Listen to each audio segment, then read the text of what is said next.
going to think had a very good offseason. It might be a little higher than the C-plus grade you gave them.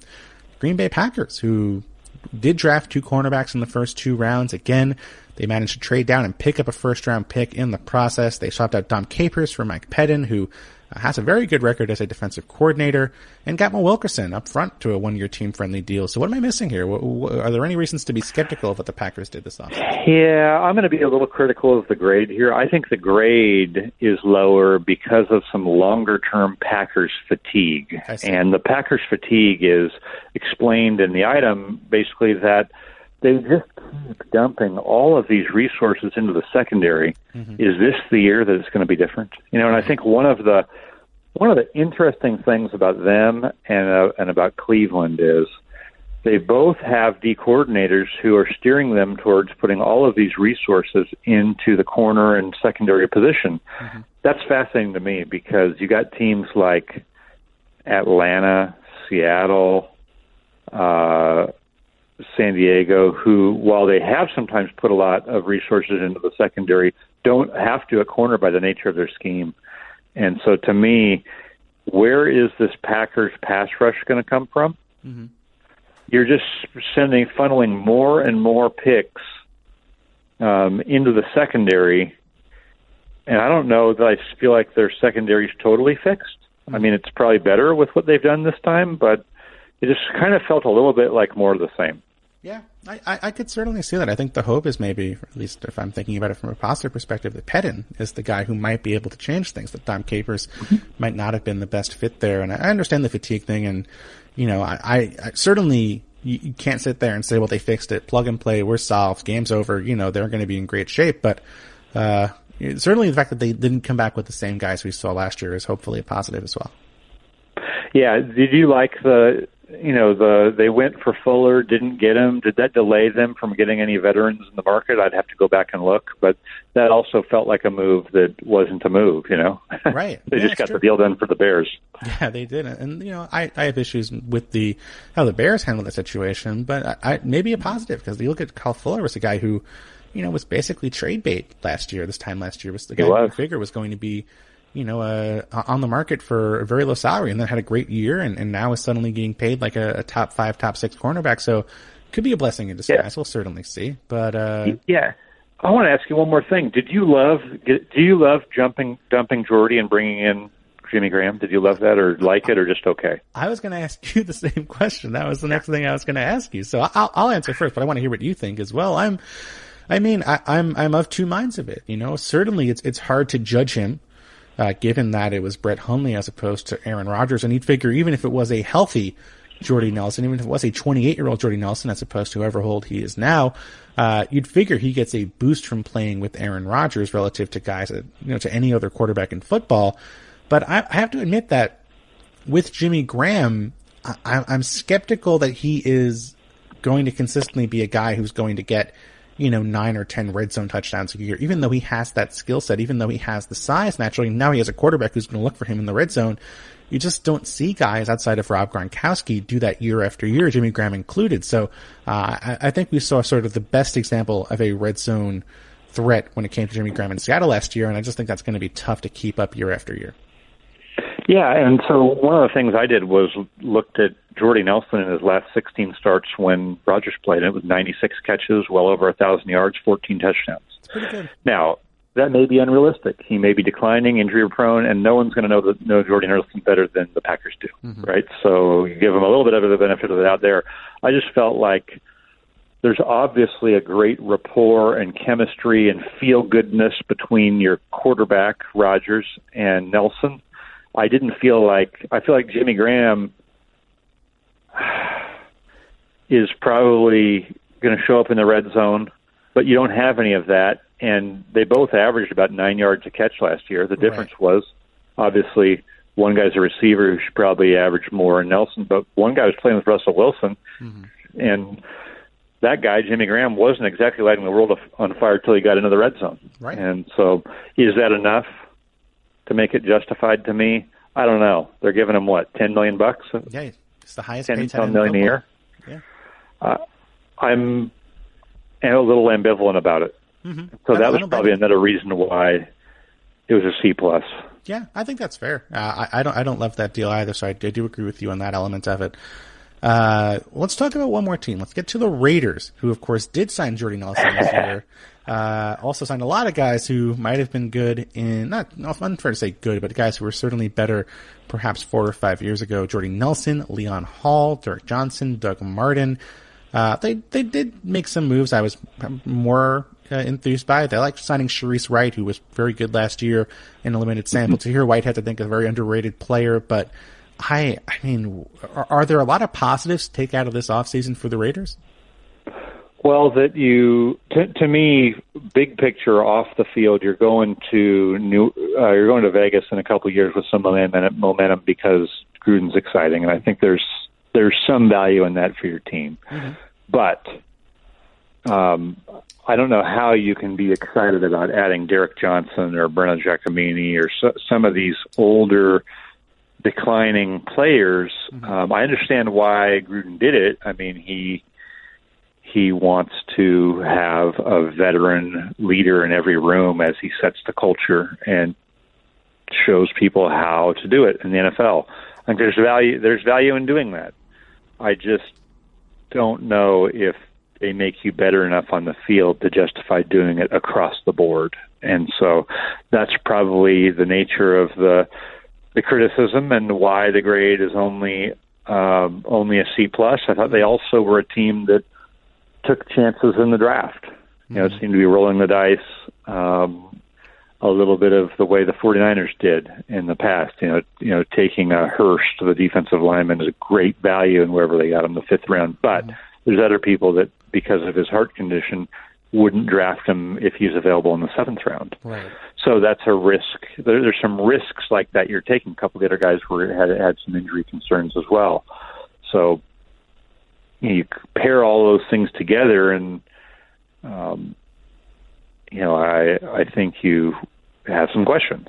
Yeah, I think certainly there's some questions. It could work out. Obviously, there seems to be a plan here, and like you said, having those veterans in different rooms and having, sort of establishing a culture change and having Gruden and the players he's brought in be part of that makes sense. But we'll be intrigued. I mean, I have to admit, I'm pretty skeptical. I think even the Colton Miller pick in the 1st round, that was a guy who I think if you asked most teams, he would have been on the board later in the 1st round. And granted, offensive linemen are hard to come by, and, he certainly has some upside. He certainly has the frame of a offensive lineman, but I think the big picture problem here is that you seem to have a disconnect where you have the Reggie McKenzie group that was running this team up to this point and the John Gruden group that's coming in here, and there seems to be at least plenty of smoke that there is a sort of a culture fight happening there between those two sides, and that Gruden has perhaps more personnel power than it might have seemed coming in. And when you have a guy on a 10-year, $100 million contract, it's not necessarily surprising. But I wrote about this when Gruden was hired. I think for whatever you think about him as a coach, and I think he,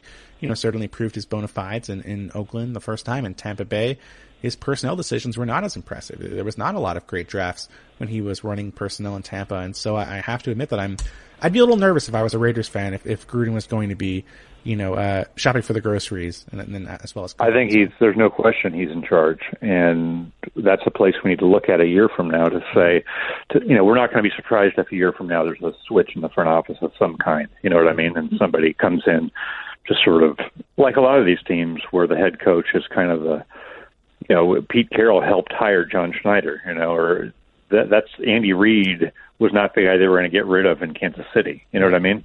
Mm-hmm. And so I think that's the way it's going to be in Oakland, whether or not Reggie McKenzie stays long term, and we have to let it play out. But John's going to definitely be buying groceries. I don't think he came back to do anything else but have the power needed to cast the team in his image the way he wants to do it. They're fascinating to me because of the way John likes to play football is not the way football is trending. Yet at the same time, I've been around John a lot the last few years, and no one's been more interested in staying up on what's happening in the game, and no one's had more coaches come into his office and had him up at the whiteboard showing all the different things they're doing. I mean, he's a big fan of what Andy Reid and Brad Childress did in Kansas City.